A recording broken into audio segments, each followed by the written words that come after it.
संसार में बहुत बड़ी समस्या है, घर घर में। कौन सी? आप में से भी कईयों के घरों में होगी। बताओ,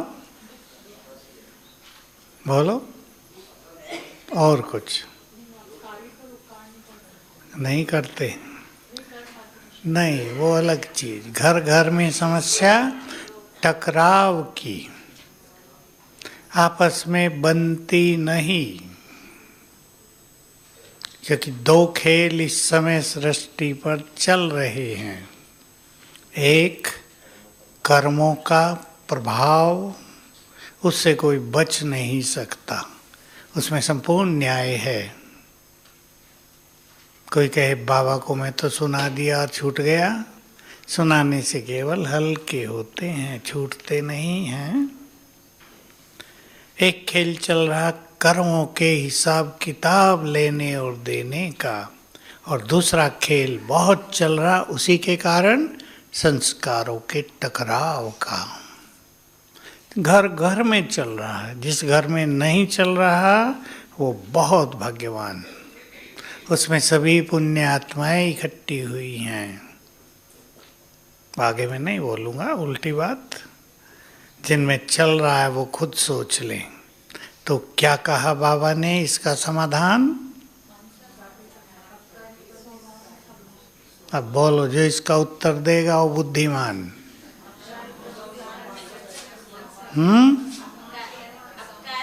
वो हो गया, वो उत्तर नहीं है। आप कैसे अपने घर में अपकारी पे उपकार करोगे? होगा नहीं। भाई लोग उत्तर देंगे।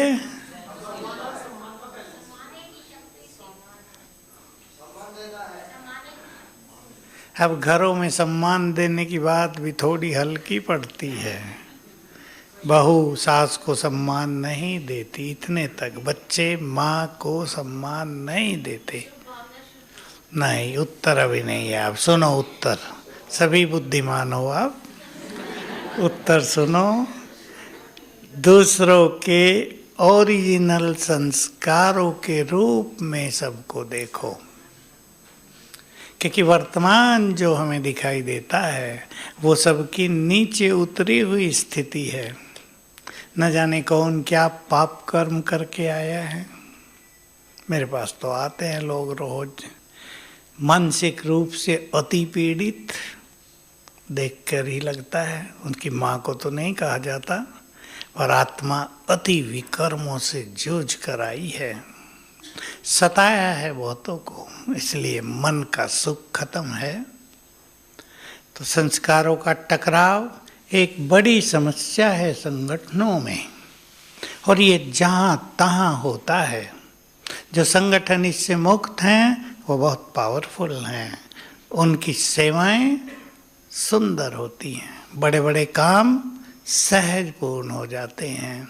और जहाँ दो ही रहते हैं और एक का मुंह किधर,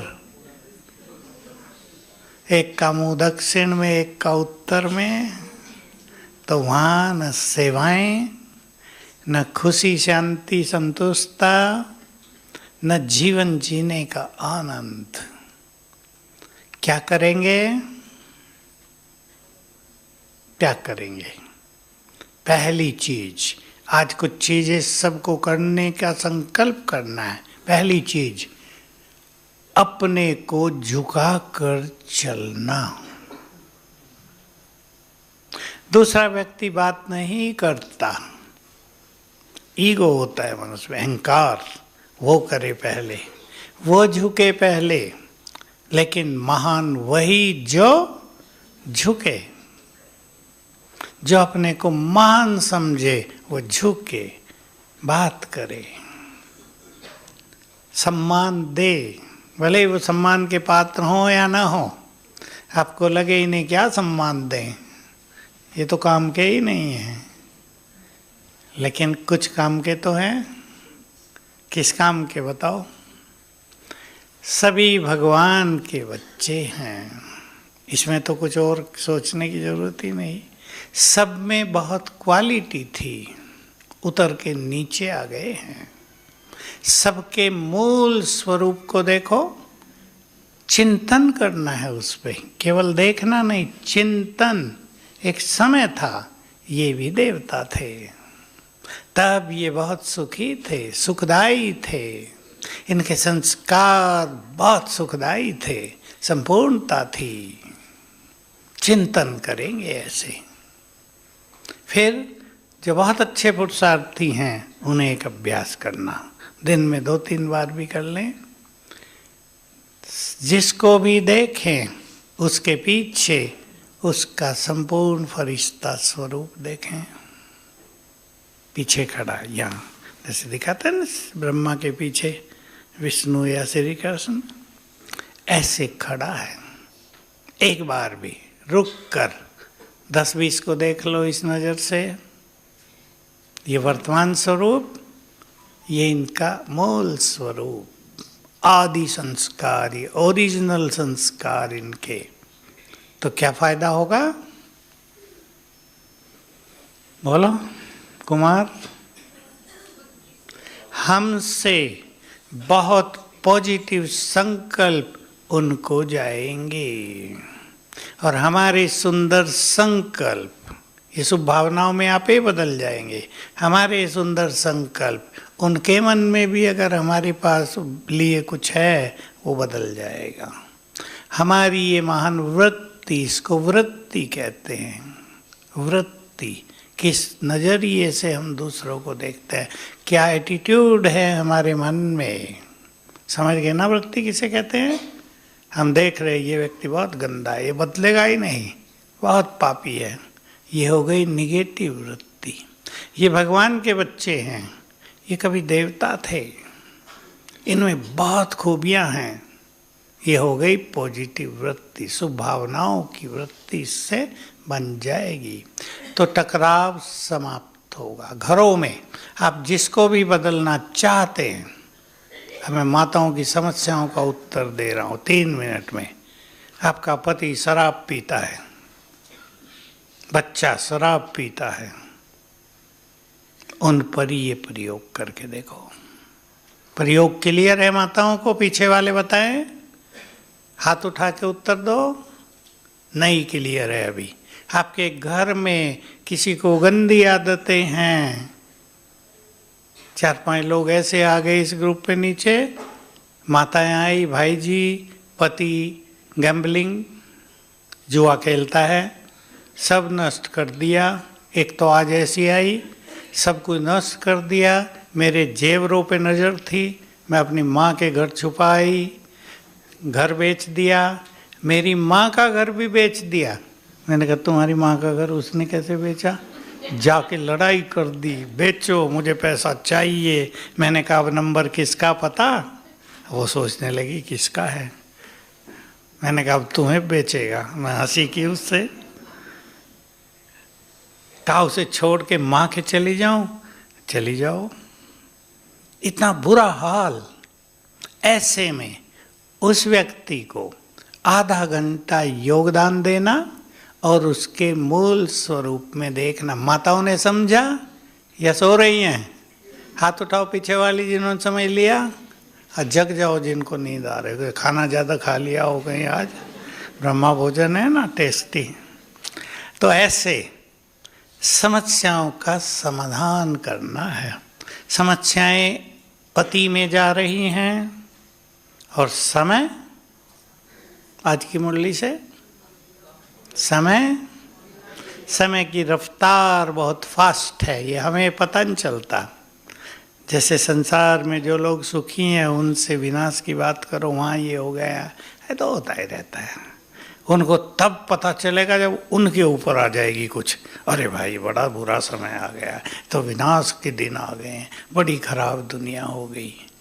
तो मनुष्य जब तक खुद भुगते नहीं, उसको संसार की बुराइयों का पता नहीं चलता। पर मैं उस माता को देख रहा था, आज उसके बच्चे बेचारे, उनको पढ़ाई लिखाई कुछ नहीं रहा। देखो एक व्यक्ति ने पूरे परिवार को समस्याओं में डाला हुआ है ना। तो ऐसे में अपनी स्थिति को संभालना है। और एक चीज सभी को पक्की कर देनी है आज से, हम अपनी स्थिति को ठीक रखेंगे, परिवारों की सारी परिस्थितियां बदल जाएंगी। रिपीट करो माताएं अपने मन में।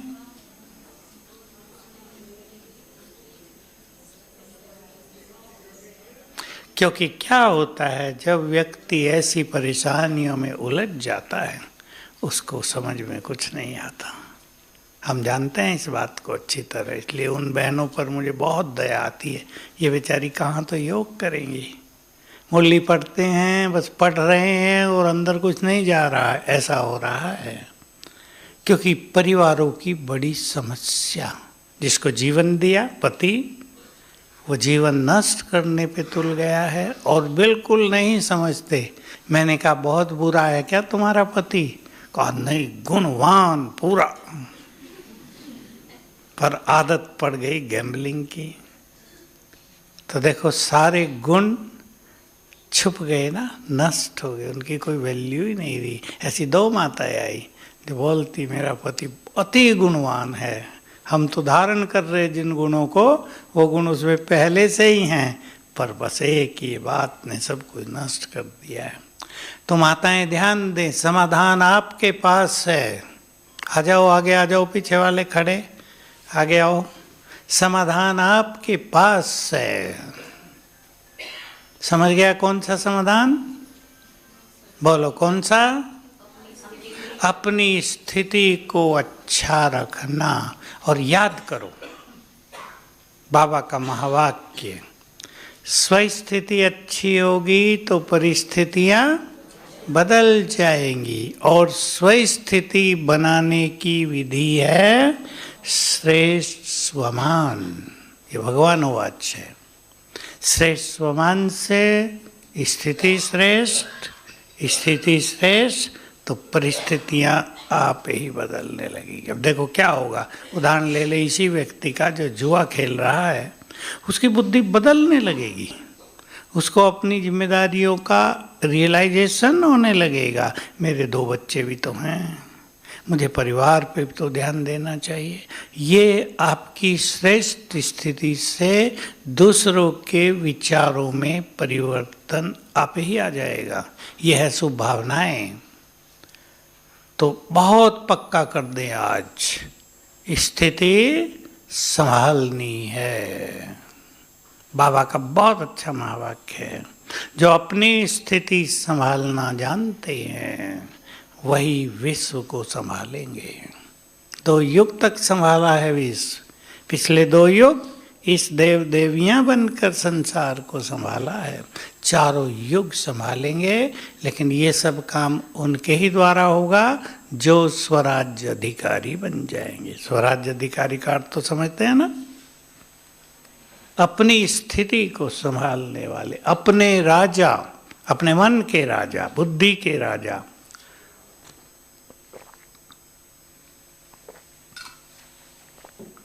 ये तो रही दूसरों के टकराव की, लेकिन यदि हम टकराते हों क्या करेंगे?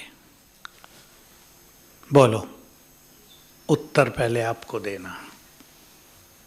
कुमार लोग, हम स्वयं टकराने लगे। पहली बात तो वही, बुद्धिमान वही है जो अपनी सूक्ष्म कमियों को भी जानते हों। जो नहीं जानते लोग टकराते रहते हैं और अपने को राइट समझते रहते हैं। आई एम राइट, मैं बिल्कुल राइट हूँ, गलती उसकी है। पर उसे पता नहीं कि तुम टकरा रहे हो, ये बहुत बड़ी गलती हो रही है, चाहे किसी की भी गलती हो। इससे सेवाओं पर बुरा असर हो रहा, परिवारों में अशांति हो रही, सबकी बद्दुआएं मिल रही हैं। मिलेंगी या नहीं? घरों में कभी कभी एक ही व्यक्ति सबको परेशान कर देता है। दूसरी बात पे ध्यान देंगे इसी के साथ, आज की मुरली से, जहां भी तुम हो वहां क्या हो?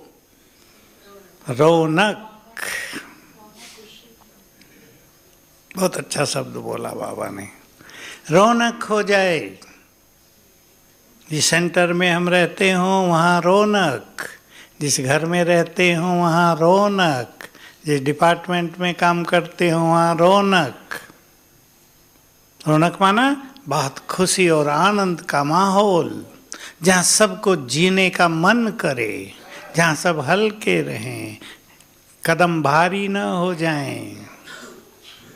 आजकल ये सबसे नहीं हो रहा है, हमें करना है। एक व्यक्ति भी परिवार में ऐसा है जो घर के वातावरण को भारी करता है, प्रेशर बनाए रखता है पूरे परिवार पर। हमें उसको समाप्त करना है। कैसे करेंगे? बोलो। अब एक व्यक्ति है, घर में आपका बड़ा है, आपका ससुर है मान लो, और वो ऐसा है उसका व्यवहार कि सब उससे डरते हैं और घर में प्रेशर बना हुआ है। बच्चे, घर की बहनें इंतज़ार करती हैं ये घर से बाहर जाए तो हम एंजॉय करें लाइफ को। आ गया, आ गया। ऐसे लोग हैं, बहुत घरों में हैं ऐसे लोग, डरा के रखते हैं। जो दूसरों को डरा के रखते हैं वो, अब ये बहुत अच्छा उत्तर है दो, वही आजकल डरे हुए हैं। बहुत छोटी छोटी लड़कियां, डर लगती है, डर लगता है। आज तो एक लड़की आई, पढ़ती है, बीए कर रही है, कहा अंदर ही अंदर ऐसे ऐसे होता रहता है, क्या करूं? भय, पढ़ाई का भय नहीं, फेल पास होने का डर नहीं, भय, अनचाहा भय, ये उन लोगों का है जिन्होंने दूसरों को बहुत डराया है पूर्व जन्मों में। इसलिए हम किसी को डराएंगे नहीं, या बच्चों को डरा के रखेंगी माताएं। डराना पड़ता है, टीचर को भी थोड़ा बहुत डराना पड़ता है स्कूल में। आजकल तो ख़त्म हो गया खेल, लेकिन थोड़ा बहुत, लेकिन प्यार भी तो करती हैं माताएं, डराती थोड़ा ही हैं। तो डरा के अच्छा बनाना और प्यार दे के उनकी योग्यताओं को और निखारना, ये बहुत ज़रूरी होता है। तो देख लें, हम तो कहीं टकराव का कारण नहीं बनते हैं। इधर बुला दो इन्हें। हम तो नहीं टकराते। टकराव किसके कारण आता है? बोलो। टकराव, एक दो बात निकाल लो, टॉपिक तो अलग है ये। अहंकार के कारण, मेरी बात सब सुने, एक्सपेक्टेशंस के कारण, छोटी मोटी कामनाएं, क्रोध के कारण, ज्यादा इच्छाओं के कारण टकराव की स्थिति बनती है। स्वमान में रहने वाले सबको सम्मान देंगे, मुरली में बहुत आया आज भी। हम एक दूसरे को सम्मान देने को अपनी नेचुरल रॉयल्टी बना लें। देखो आजकल हम जाते हैं ना, आप लोग भी जाते हैं, पुलिस वाले छोटों को भी सर कह के बात करते हैं, उन्हें सिखा दिया गया है। पुलिस से लोग डरते ही हैं ना। डरो नहीं, मददगार हो तुम लोगों के, उनकी समस्याओं का हल करने वाले हो। डरो, डराओ नहीं। वो भी थोड़ा सम्मान देना सीखने लगे। गड़बड़ भी हो रही है एयरपोर्ट पे तो कहेंगे सर ऐसे नहीं, ऐसे करना पड़ेगा। तो देखो, सम्मान की भाषा उन लोगों के लिए भी मन में प्यार पैदा करती है ना। तो हम कोशिश करेंगे परिवारों में हम कहीं टकराव का कारण न बने। और एक छोटा सा फॉर्मूला रखेंगे, प्रसिद्ध है भारत में, एक ने कहा दूसरे ने माना, सहज भाव से। इसमें समस्या ये होती है, आप कहेंगे तो कहते ही रहते हैं हमें। आप करते रहो, मानते रहो, और कुछ ही दिनों में स्थिति बदली हुई नजर आएगी। दूसरा व्यक्ति भी सॉफ्ट होगा। हमारे इस आध्यात्म जीवन का मुख्य लक्ष्य ही है अपने को बहुत निर्मल कर देना। जो अंदर का कड़कपन है, जो क्रोध या अहम समाया हुआ है, जो बोल में कड़वाहट है, व्यवहार में गड़बड़ है, स्वीट, सॉफ्ट, सरल बहुत निर्मल कर देना। यही हमारे अध्यात्म की अंतिम चरम सीमा है। इसी से आत्मा में आत्मबल बहुत बढ़ जाता है। तो सभी ध्यान देंगे, कल प्रैक्टिस करेंगे सभी के ओरिजिनल रूप को पीछे देखना, और परिवारों में भी 1-2 बार कर लेना और चिंतन भी करना मूल रूप में ये सब कितने महान हैं। आप बाबा को जब देखते हैं, टीवी पे बाबा की मुरली सुनी, देखो मुझे तो लगता है, क्योंकि हमने तो 50 साल बाबा को आते देखा, इस हॉल में भी, छोटे में भी, ओम शांति भवन में, नीचे। अब जब टीवी पे सुनते हैं ऐसा लगता है बाबा बैठा है सामने। आपको कैसा लगता है? फील ही नहीं होता। सामने बैठे स्टेज पे उन्हें कोई देखता ही नहीं, क्योंकि उन्हें देखने थोड़े बैठे वहाँ, भगवान बैठा है, उसकी उपस्थिति रहती है, उसके वाइब्रेशंस, उसकी डिवाइन एनर्जी फैली रहती है चारों ओर। मैं तो हर बार ये अनुभव करता हूँ। इसलिए मेरा लक्ष्य रहता है, और वही आप सबका हो, कि 2 घंटे पूरी तरह से बाबा की एनर्जी स्वयं में भरनी है, चाहे आप यहीं क्यों ना हो। पूरी तरह से अलौकिक एनर्जी स्वयं में भरनी है, और रोज मुरली के समय भी भरनी है। रोटी वाली माताओं को मुरली सुनने को मिलती है या तब काम होता है? मिलती है कभी कभी। मुरली सुनने जाओ, जो कुछ बाबा कह रहा हो उसे साथ साथ गुड फीलिंग में लाओ। बाबा की मुरली में आया बच्चे, तुम्हें अपार खुशी होनी चाहिए, भगवान पढ़ा रहे हैं, इस फीलिंग में आ जाओ कुछ क्षणों के लिए। ये फीलिंग बहुत बड़ी एनर्जी देगी, और ये एनर्जी जन्म जन्म हमारे साथ चलेगी। सकाश देने की बात बाबा ने कही है। कौन है हम सभी? पूर्वज और पूज्य। और स्थान कहाँ है? नीचे सबसे, जड़ों में भी और तने भी हम ही हैं।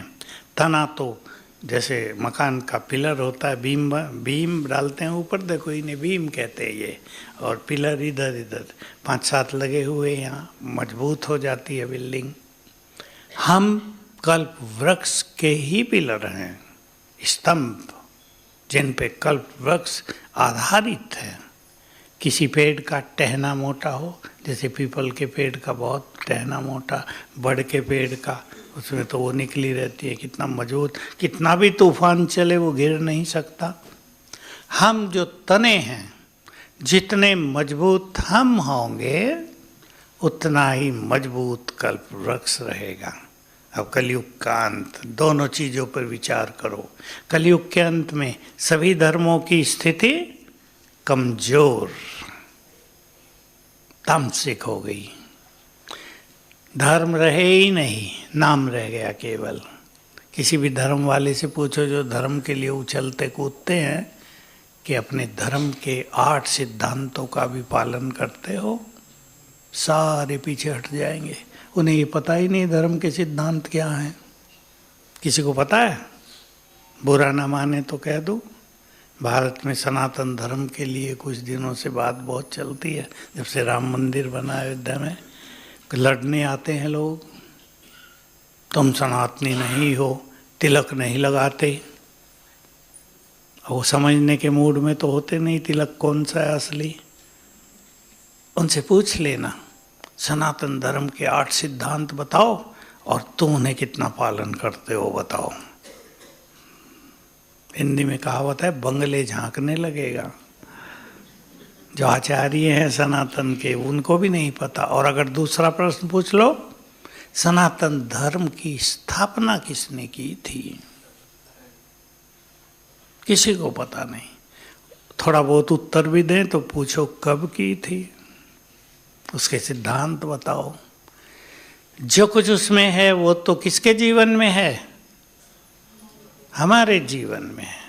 चुप हो गई बहनें, बोल नहीं रही, है या नहीं? मोटा बाहर का तिलक लगाने से तो कुछ मिलता नहीं, असली तिलक लगा हुआ है। कौन सा? आत्मिक स्थिति का तिलक। भगवान के आगे हाथ जोड़ के पैर छूने की तो बात ही नहीं रही, वो हमारा हो गया है, उससे हम जुड़ गए, उसके हो गए। ये किसी सनातनी को पता है? पता है किसी को? पता ही नहीं। राम के भक्त श्री कृष्ण से भी घृणा करने लगते हैं। तो हम सभी सच्चे धर्म का स्वरूप। दो चीजें मैं कह रहा था, एक धर्मों की वर्तमान स्थिति आप देखो, धर्मों में हिंसा आ गई, लड़ाई झगड़े होने लगे, मेरा धर्म बड़ा, मेरा बड़ा। दूसरी ओर कल्पवृक्ष का चित्र बनाओ, ये जो शाखाएं हैं ये ढीली पड़ गई, और तना, उत्तर आपको देना। तने कौन है? स्ट्रांग हैं। कौन कौन सी शक्ति है हमारे पास? पवित्रता की शक्ति, योग की शक्ति, ज्ञान का बल, धारणाओं का बल, ये बहुत बड़ी चीज है। और आगे आओ, वहां ना बैठो। ये सब बल हमारे पास है ना। तना मजबूत, शाखाएं ढीली, तो कल्पवृक्ष गिरेगा? गिरेगा? शाखाएं टूट सकती हैं, कल्पवृक्ष नहीं गिर सकता। कितना सुंदर खेल है। तो हमें सवेरे उठते ही बाबा की एक सुंदर बात याद करनी। लो, नोट कर लो, जो अच्छे पुरुषार्थ करना चाहते हैं डायरी पेन लेके आते हैं, नोट करो कल की मुरली से, परसों की। तुम्हारा पार्ट ही है सबको सकाश देने का। उठते ही याद कर लेना। माताएं घर में सोचती है ना, मेरा पार्ट है बच्चों को भोजन दे के, टिफिन बना के स्कूल भेजने का। करते हैं ना उसको। ये व्यक्ति बीमार हो गया, अब मेरा कर्तव्य है इसको ठीक कराने में, इसको मदद, चाहे डॉक्टर को ले जानी हो, चाहे कुछ और करना हो। ये हमारे पार्ट है ना। हमारा पार्ट है सृष्टि को सकाश देने का। दूसरी सुंदर बात कभी नहीं भूलना, वो तो कभी नहीं भूलें जो अपने को बहुत अच्छे पुरुषार्थी समझते हैं, वो भी कभी नहीं भूलें जो विजयी रत्न हैं। ये विजयी रत्नों के लिए मुख्य बात है, लेकिन अच्छे पुरुषार्थियों के लिए भी। अच्छे पुरुषार्थी 8 तो महान, उनकी बात तो छोड़ो, फिर 108 महान आत्माएं सृष्टि की। उसमें भी पहले 25 सर्व महान, ब्यूटी ऑफ द वर्ल्ड, ताकत है वर्ल्ड की वो। उसके बाद भी 1000 आत्माएं, 1008 और बहुत अच्छी आत्माएं, जिनकी प्योरिटी का बल संसार को मिलता है, जिनकी योग शक्ति संसार को शक्ति देती है। फिर और आगे चलो, कितने? मैं 16,108 को नहीं कहता, क्योंकि 16,108 तो त्रेता के अंत तक के प्रिंस प्रिंसेस, राजा रानी हैं, उनमें ढीले भी बहुत हैं, वो कोई श्रेष्ठ योगी नहीं होते। पर अगले और 2-3 हजार आत्माएं इस ब्राह्मण परिवार में श्रेष्ठ योगी, जिनकी बुद्धि चारों ओर से हटी हुई है, जो अच्छी कमाई में लगे हुए हैं। सोचना आपको है, आप कहाँ हैं उनमें से। जो उलझे हुए हैं परिवारों में, उनकी अलग बात, वो किसी की उलझन नहीं मिटा पाएंगे। तो याद रखेंगे, भगवान ओवाच, जैसे बाबा की आवाज आ रही हो, बच्चे जैसे मैंने तुम्हारी शक्तियों से पालना की, तुम भी दूसरों की करो। ये 2 महावाक्य रौनक लाएंगे जीवन में, सवेरे के टाइम को एनर्जेटिक कर देंगे, बहुत आनंदकारी होगा समय। सवेरे के समय के लिए विशेष रूप से याद रखेंगे, केवल योग नहीं करना है, और क्या? योग से सकाश मिलेगी। और बोलो और क्या? जिसका जितना सुंदर चिंतन होगा उतनी अच्छी स्थिति सवेरे सवेरे रोज बनेगी। इसलिए पहले 5 मिनट आज से सबको करना है। मैं आत्मा हूं, इसका बहुत अच्छा चिंतन, क्योंकि हमें इस स्मृति को नेचुरल कर देना है। जैसे हम मनुष्य हैं, ये हमारी स्मृति नेचुरल हो गई ना, सोचना ही नहीं पड़ता, हम मनुष्य हैं। बाबा इसे देहभान की स्थिति कहते हैं, मैं सरल शब्द कह रहा हूँ, हम मनुष्य हैं। ऐसे ही मैं आत्मा हूँ। अब चिंतन कैसे करेंगे? मैं इस देह की मालिक हूँ। चिंतन अंडरलाइन करें सभी, जिनको सवेरे के टाइम को आनंदित करना है वो चिंतन बढ़ाएंगे। चिंतन का एक तरीका, मैं आत्मा यहाँ बैठी हूँ, मैं परम धाम से इस तन में अवतरित हुई हूँ, ये मेरा तन है। मैंने ऐसे अनेक तन लिए हैं और छोड़े हैं, अब इस तन में हूँ। बहुत भाग्यवान, भगवान के पास आ गए, उसका साथ मिल गया। मैं इस देह से एकदम न्यारी हूँ। ये चिंतन है, बार बार कर लो। मैं आत्मा हूँ, इस देह में बैठी हूँ, भ्रकुटी की कुटिया में हूँ। इस देह में मैं फरिश्ता हूँ, अंग अंग से लाइट माइट फैल रही है। चिंतन शुरू करेंगे, नया नया आता रहेगा। 5 मिनट बस। फिर अच्छी ड्रिल करना। आज बाबा ने बहुत अच्छी ड्रिल बताई थी मुरली में। कौन सी? फरिश्ता सो। कौन कौन करना चाहेंगे?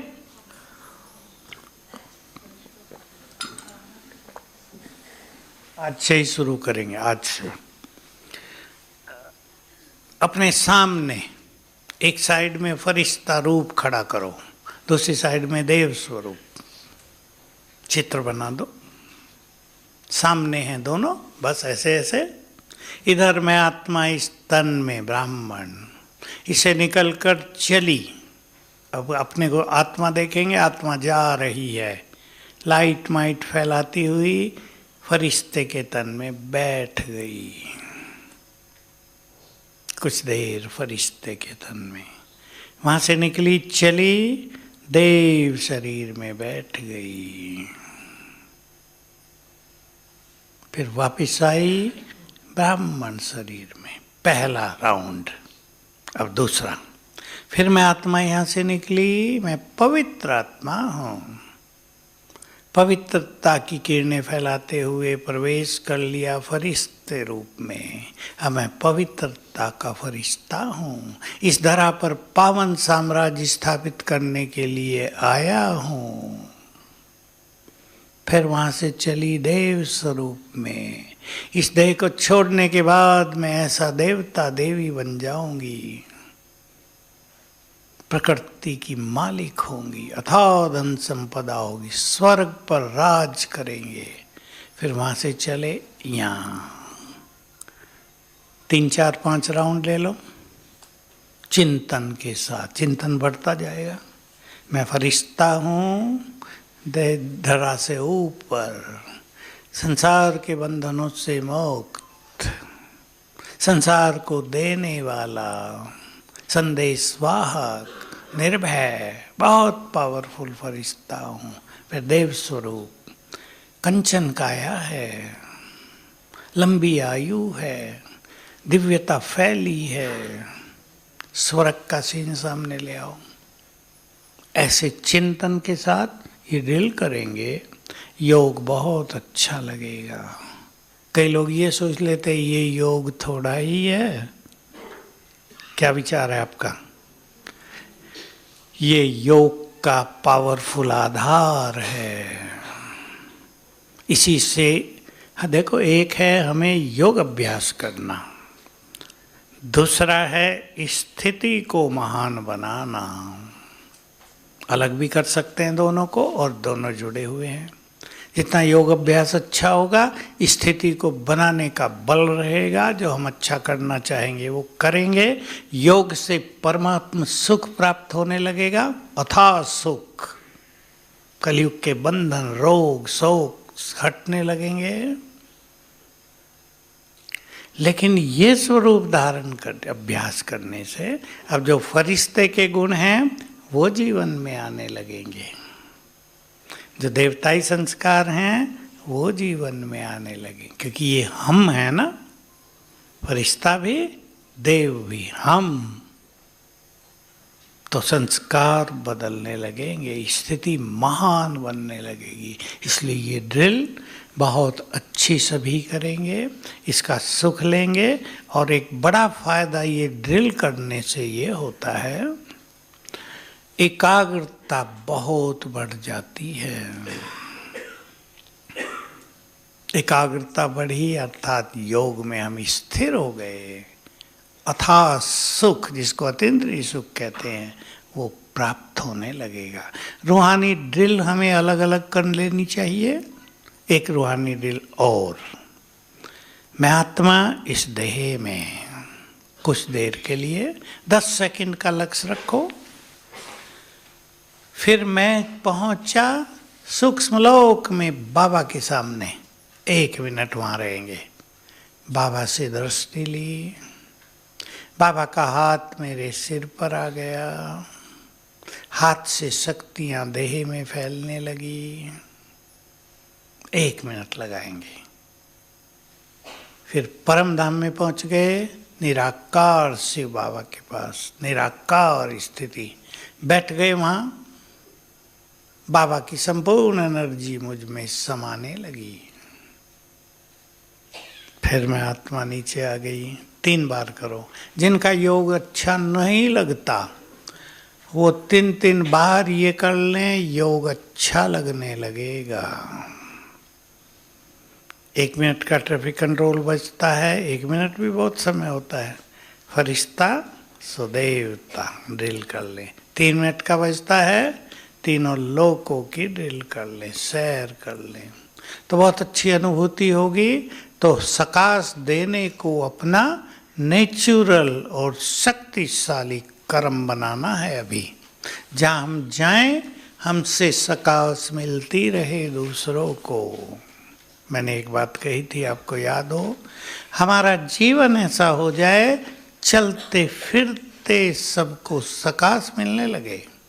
ये उससे होगा जिनके पास प्योरिटी का बल बहुत है, जिन्होंने व्यर्थ संकल्पों को समाप्त कर लिया। जितने तक उतने ही वाइब्रेशंस पावरफुल फैलेंगे।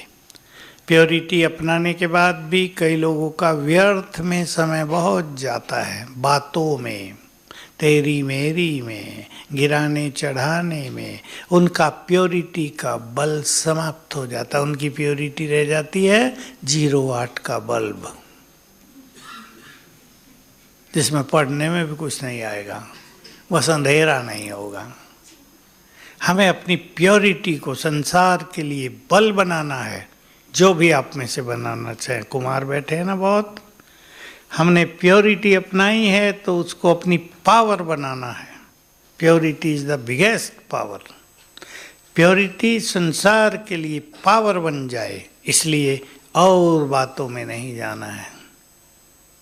त्याग किया है। प्योरिटी अपनाना माना बहुत बड़ा त्याग करना। माताओं ने भी अपनाई है, छोटी बात नहीं है। कलयुग में एक बड़ा त्याग है ये। इसको अपनी तपस्या बना दो। जितना त्याग उतनी ही तपस्या होती है। तो हमारा जीवन ही संसार के लिए सकाश हो जाएगा। नेचुरल रूप से हमसे लाइट माइट फैलती रहेगी, जिसमें जितनी प्योरिटी होती है, जितनी स्मृतियाँ श्रेष्ठ होती हैं, उनकी तरंगे चारों ओर ऑटोमेटिकली फैलने लगती हैं। आप सबके चारों ओर बहुत पावरफुल आभा मंडल है। ओरा कहते हैं इंग्लिश में। बहुत पावरफुल आभा मंडल है आप सबके चारों ओर। जानते हैं ना आभा मंडल?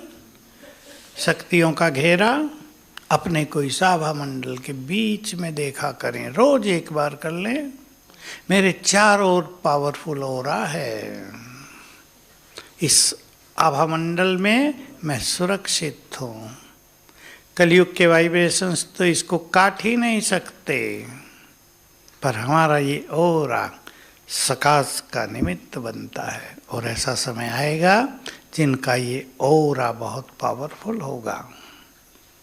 बहनें ध्यान से सुने, गंदे लोग आपके पास आएंगे और आपके ऑरा में प्रवेश करते ही सरेंडर कर देंगे। जिस वृत्ति से आए अब हाथ जोड़ के चरण छुएंगे। हमारे चारों ओर पावरफुल हो रहा है, हम इसको बढ़ाते चलें तो सवेरे से ही सकाश देना प्रारंभ करेंगे। और बाबा की भी ये बात भूलेंगे नहीं, सकाश देने में लग जाओ, जीवन के सभी विघ्न आपे ही नष्ट हो जाएंगे। घरों में जिनके भी विघ्न हैं, 15 मिनट का नियम बना दो, संसार को वाइब्रेशंस देने हैं, आपके विघ्न सब समाप्त हो जाएंगे। तो संसार की प्यासी आत्माएं हम सब की ओर देख रही हैं या नहीं? बाबा ने भी कहा। और बहुत लोग देखो मंदिरों में भटक रहे हैं, हे देवी ये कर दो, ये कर दो, रक्षा करो, भय बहुत है, परिवारों में समस्याएं बहुतों के हैं। 1-2 केस आजकल ऐसे चल रहे हैं, लड़कियों ने अपने पति को जो मार दिया, किसी से और से प्यार हो गया और अपने को मरवाया, मारा, और कैसी दुर्गति की उसकी। मेरठ का तो एक बड़ा कांड आ रहा है आजकल, कितने टुकड़े कर दिए उसके, ड्रम में डाल दिया, ऊपर सीमेंट की बोरी डाली, उस पर पानी डाला ताकि जम जाए, और देखो करनी भाग्य। पुलिस आई, ढूंढ पड़ गई, कहाँ 15 दिन से उसके परिवार वाले ढूंढ रहे। पुलिस आई, छोटी बच्ची, कहा पापा ड्रम में है, पापा ड्रम में, पापा ड्रम में। वो समझे नहीं, आखिर किसी का ध्यान गया ये कुछ कह रही है, तब वो काटा, देखा दुर्गति। ऐसी लड़कियां हैं, किसी के प्यार में फंस के, अभी फांसी होगी ना दोनों को अरेस्ट कर लिया गया है। फांसी के अलावा कुछ नहीं, क्योंकि सब कबूल कर लिया उन्होंने, रिकॉर्ड कर लिए पुलिस ने उनके। तो सबको सकाश देनी है और महान कार्य करने हैं। ओम शांति।